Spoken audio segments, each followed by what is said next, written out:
Enjoy your stay at the Covenwood Inn. Usiness trips are dreadfully boring, especially in my line of work. The only good thing about them? Hotels. The tedium of day-to-day dealings bookended with clean towels and a mint on my pillow. If I could live in one, I surely would. There's just something in the ambience that soothes my soul, for lack of a better phrase. At least, that's how I felt until staying at the Covenwood Inn. It seemed like any other hotel, at first.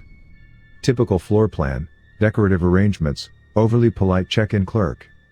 It wasn't until I received my key card and ventured up to room 371 that I would notice a dissonance in the layout. Something amiss that broke up the usual hotel landscape. In my room, placed deliberately on the bed, was a sheet of paper, restrictions printed on official Covenwood Inn stationery. Room 371 guidelines? 1. No television after 9 p.m. 2. Only accept incoming calls on the room phone. 3.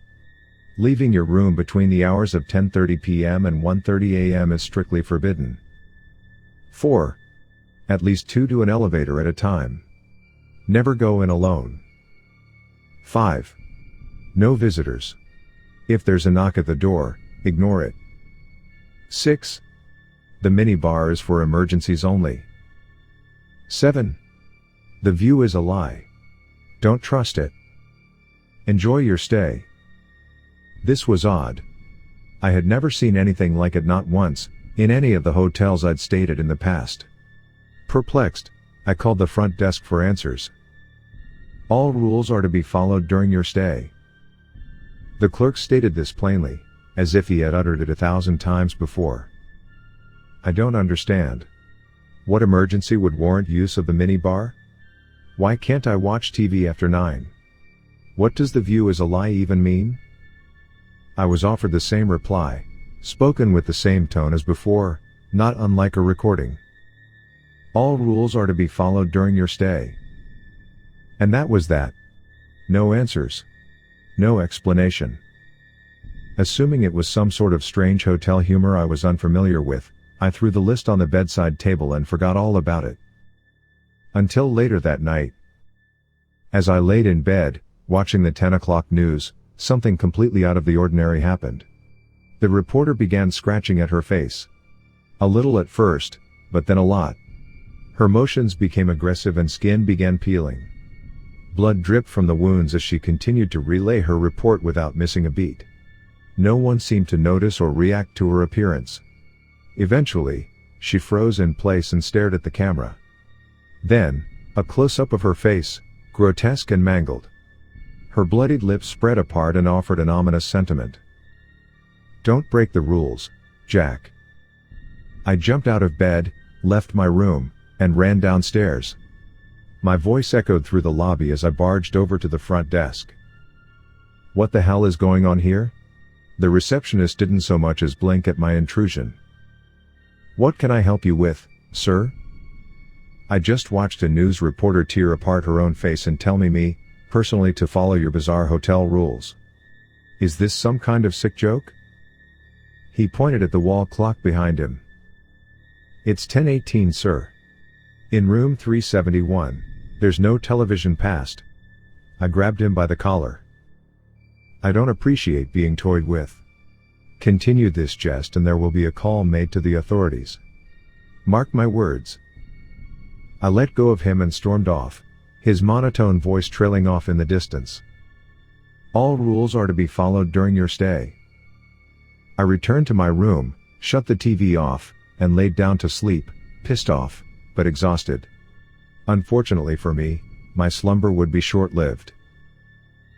I awoke later that night in a fit of sleep paralysis, pinned in place by my own body. At the foot of the bed was a shadowy figure whose features I couldn't quite make out in the darkness. A warmth overtook the room as it stepped over to my side. My heart began to race. Closer now, I could see it was a man. Maybe in his 50s. Well-dressed, gray mustache. He leaned over me and spoke with a disturbingly unnatural timbre. His voice echoed off the walls and met my ear with an inhuman cadence. It's a pleasure to meet you, Jack. Are you enjoying your stay so far? I tried to break free of my chemical restraints, but it was no use. Where are my manners? I'm Garrett Covenwood, the owner of this here hotel. I like to greet my guests whenever I can. He rested his hand on my arm. There was a stinging sensation where his skin met mine, but I could barely wince in response to the pain. Follow the rules, Jack. If you don't, you're in for a bumpy ride. All at once, the warmth dissipated, and the sound of my cell phone buzzing rendered me fully awake. I jolted to a sitting position, reclaiming my movement. The man was gone and my arm was fine. Thank God. It was just a nightmare. I quickly grabbed my phone and answered. It was my boss, Coulter. Hey Jack, there's been a change of plans. Need you down in the lobby right away. What for? I asked, somewhat groggily. No time to waste. Hurry up. I looked at the time. It was 12:36 a.m. I was forbidden to leave my room, according to the damned rules. I called the front desk. Listen here. I need to come down to the lobby and meet my boss. I don't care what your rules say. There better be no weirdness. You hear me? The sound of tapping away at a keyboard filled my ear. Sir, our records show that your boss, Coulter Brumlock, is fast asleep in his room. Confusion washed over me. In his room asleep? How would you even know that? Are you telling me there's no one in the lobby waiting for me? No, sir. It's a slow night. Just me and the fern in the corner. I hung up the phone and dialed Coulter's number. After 2 tones, he picked up. This better be good, Jack. I was sleeping. Coulter, you didn't just call a moment ago and ask me to meet you downstairs, did you? He let out a groggy sigh. Of course not. What are you talking about? Can I go back to bed now? Another wave of confusion struck. Sure. It was probably a wrong number or something. Sorry to wake you. Before hanging up, I asked him one last question. Say, you didn't get a weird list of rules from the hotel, did you? No. Now let me sleep. He hung up and I sat there, contemplating things. Honestly, it felt as though I was hanging on to my sanity by a single, fragile thread. I had told myself the images on the TV were the hotel's doing, but this couldn't be faked. Coulter and I had known each other for years. I knew his raspy voice anywhere better than I knew my own. That was definitely him on the other line, but, at the same time, it couldn't have been. It was, by all means, a mystery. The next day of work came and went. Before long, Coulter and I met back at the hotel where we dispersed to our separate rooms. What was once the highlight of any given business trip, was now tainted by uncertainty. For a good, long while, I sat there in bed, still in my dress attire, perusing the list of rules on the bedside table.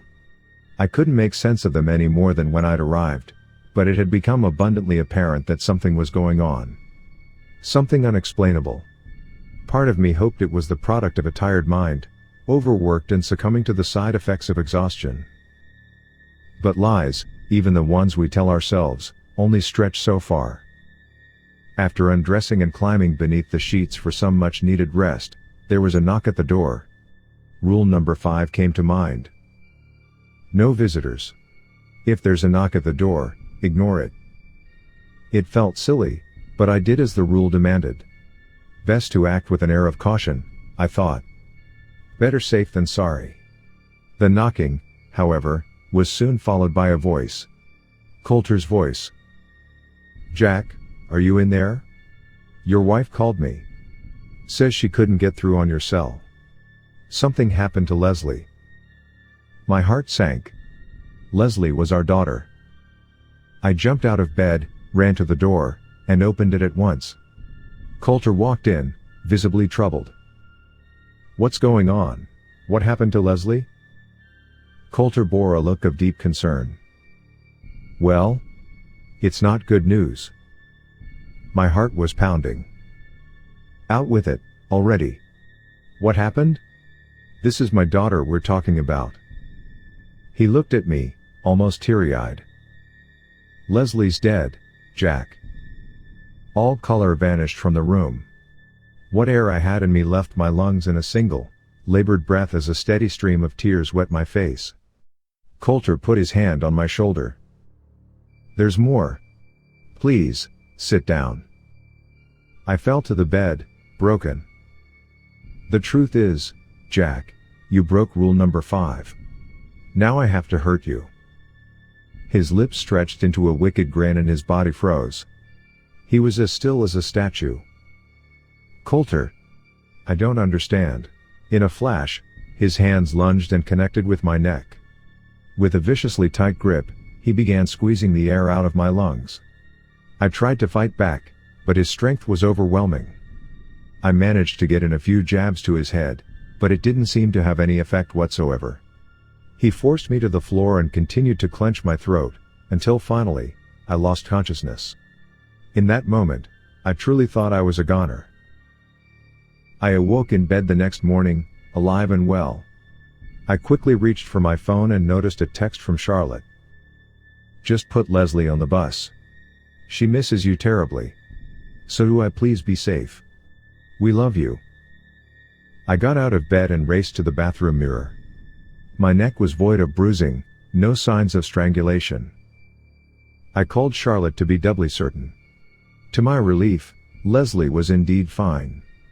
As alive as she was the day I left. It all just felt so real. Could it really have been a dream? Frazzled, I met up with Coulter and we drove to our next meeting. I could still feel his hands wrapped around my neck. I refused to make eye contact with him the entire day and he noticed. What could I say without sounding certifiable?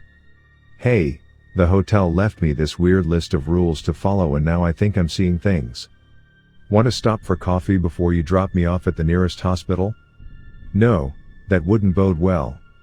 Mild food poisoning from the sushi at the hotel bar was a far better excuse. Only a few more days of torment, then I could leave. That's what I kept telling myself. Little did I know, my next night there would be the longest one yet.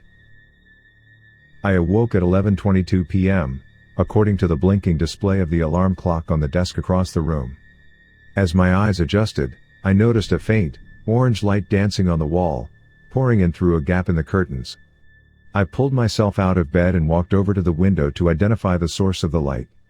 What I saw was absolutely horrifying. The hotel was ablaze, an enormous fire engulfing the ground floor. The flames grew to great heights and touched the glass in front of me before I had the nerve to turn away and make a run for it. In leaving my room, I yelled to warn the other guests. Fire! There's a fire! We need to leave at once. No one joined me in the hall. There was no sound at all coming from within any of the other rooms on the floor. Had everyone already evacuated? Was I the only one inside? I opened the first door in reach. It was unlocked. Inside was the reporter from TV, her face still dripping red, a blood stain on the carpet below. You should have followed the rules, Jack. I slammed the door shut and moved on. In the next room was Coulter. I watched him strangling a copy of me before his head turned and we locked eyes. He threw my lifeless body to the floor and started running to my position. You can't hide, Jack. I closed the door and ran to the next. This room contained yet another impossibility. The worst one yet. It was my wife and daughter, standing at the door. Their eyes were vacant, drained of all human emotion. I watched, astonished, as their skin burned to a crisp before my eyes. Charlotte spoke first. We miss you terribly, Jack. Leslie chimed in after. When will you be home, Daddy? I couldn't escape them. These horrors were around every corner. In a last-ditch effort to run away from my troubles, I bolted to the nearby elevator. The button was jammed, but I kept pressing it. I looked down the hall to see the reporter, Coulter, my wife, and daughter all walking towards me. Come on, Come on. Work, you piece of crap. Work. Finally, the button gave way and the doors opened. I hopped into the metal box and pushed the button for the first floor. The doors closed just as the ragtag team of zombies closed the gap between us. I slid to the floor, on the verge of a heart attack. The ride down offered no solace, no lull in the supernatural calamity I faced. Without warning, the elevator dropped, plunging to the depths of the hotel, far deeper than I thought possible. I gripped the railing as tight as I could as the light wavered in and out of life. In between flickers, Garrett appeared before me. You've broken almost every rule, Jack. This is what happens. You'll destroy us all if you're not careful. He vanished. The light left with him. Knowing my death was fast approaching, I closed my eyes and thought of Charlotte and Leslie. I could see them playing outside in the rain on the day I left. It was always heartbreaking to say goodbye, and this would be no different. I held onto their memory and braced for impact. As the elevator neared the end of its descent, Garrett's booming voice entered my mind and broke the trance. Wake up, Jack. Jarred. My eyes opened and I fell back, landing on the floor. The unique abrasiveness of carpet brushed against my skin. I was no longer in the elevator. Upon taking a deep breath and gathering my wits, the familiar surroundings set in. I had inexplicably been transported back to room 371. As I looked around in disbelief, happy to be alive, I noticed the list in my hand. Rule number 7 was now circled. The view is a lie. Don't trust it. It took a minute to register, but I now knew what it meant. The view through the window. There was never any fire. It was just another ploy to get me to leave the room, and I foolishly took the bait. My eyes darted to the alarm clock on the desk. It was 1:47 a.m., meaning it was now safe to leave. I needed to get the hell out of there, and fast. I stood up, marched to the door, and grabbed the knob. It was hot to the touch. Burning hot. I pulled my hand back instinctively to avoid the harsh heat. I then noticed the charred wood on the bottom of the door's frame, indicating fire. Real fire. But how? I thought the view had deceived me. I looked back to the list for answers and noticed a postscript, scribbled in pen. You should have followed the rules, Jack. You did this. Now we all have to suffer. My eyes scanned the page for more clues, to no avail. They kept landing on rule number 7. In addition to being circled, it was underlined with a striking, red ink. Why did my attention need to be drawn there? Was it just gloating, or something more? That's when it hit me. I walked over to the window and peered outside. The fire raged on outside my room, but the world below seemed unaffected. No flames, no firefighters, no one running out of the hotel. Just a plain parking lot, traffic on the main road, and trees in the distance. As normal a view as one could hope to expect from this particular vantage point. But the view was a lie. I tried opening the window, but an unseen force closed it shut on my fingers. I screamed and pulled them back. In a great deal of agony, I lifted the chair at the desk and threw it against the glass. It shattered, revealing the world outside for what it really was. I saw the fiery wall below and heard the guests screaming in peril. There was indeed a fire. And I truly was in danger.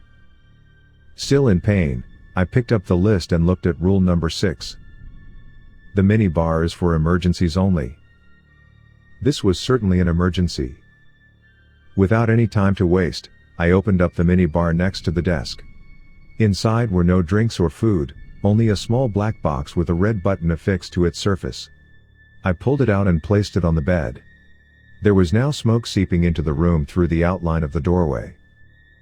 Looking over the list again, there were no further instructions, nothing at all pertaining to the box. There was only one course of action left to take. I closed my eyes and pressed the button as hard as I could, putting my life in its hands. Memories played in my mind like a film reel running in reverse. The day's events followed by the previous, and so on.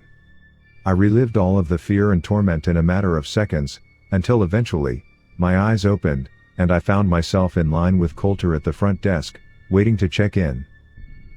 This place isn't too shabby, Jack. Better than the last one, at least. I can't explain how, but I was back in the hotel lobby on the first day of the business trip. The day we checked in. Say, Jack, what happened to your hands? I looked down and saw the bruises left by the window. Oh. It's nothing. Slammed them in the car door. That's all. Both of them? He was cut off by the check-in clerk, greeting me. I was now at the front of the line. Do you have a reservation, sir?